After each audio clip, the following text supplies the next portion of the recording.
Hey everybody, it's Jim from Everything RV. Thanks for joining us again. Unfortunately, it's the time of year that we all dread. It's time to winterize our camper.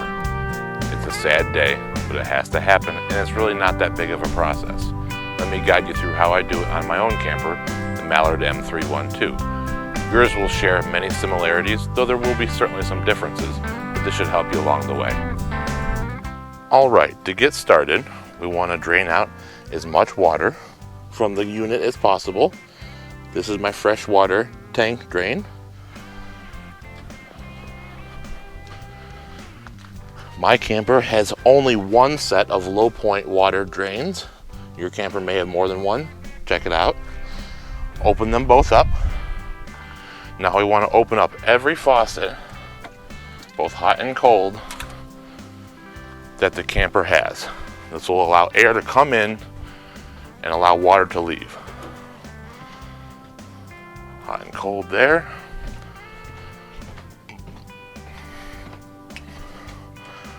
Hot and cold here. Hot and cold here. And of course, don't forget your outside shower as well. Next, we want to come and drain our hot water heater. Very simple to do.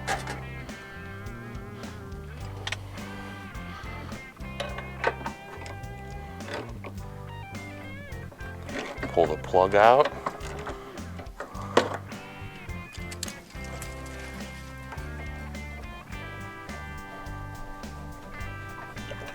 And open this valve up here. And here comes 6 gallons of water. We're going to end up leaving that plug out for the winter.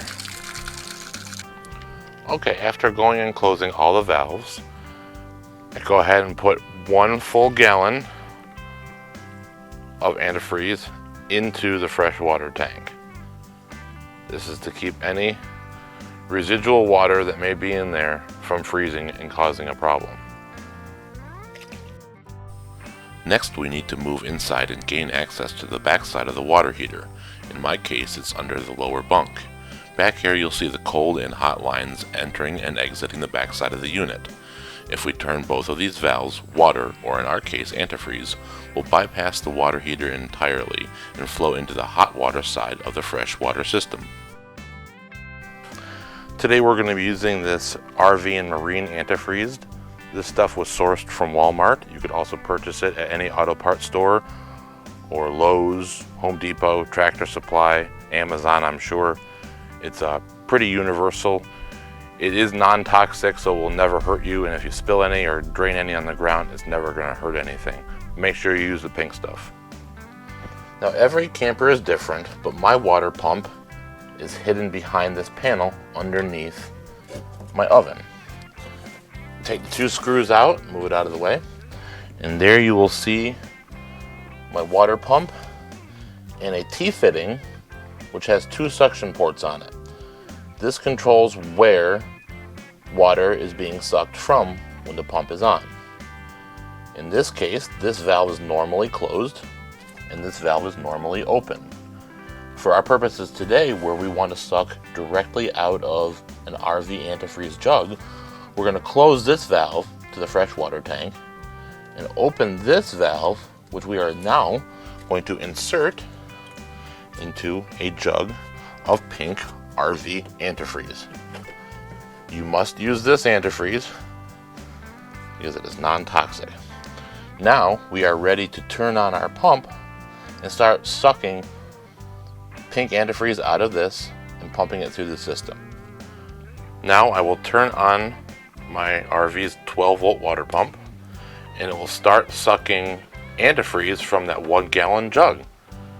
It'll take a bunch to fill the system, so I pause it and make sure that my jug isn't empty.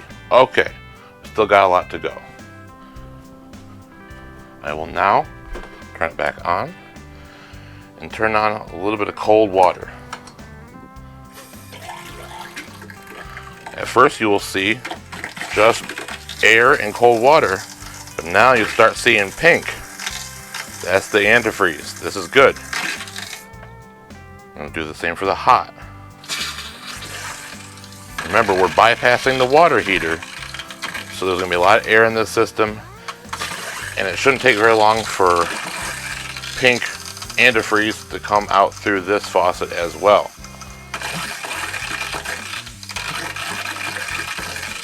Look at all that water we're getting out.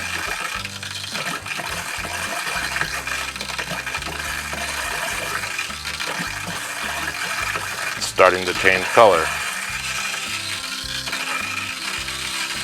Let's pause, turn off our pump, and recheck our jug.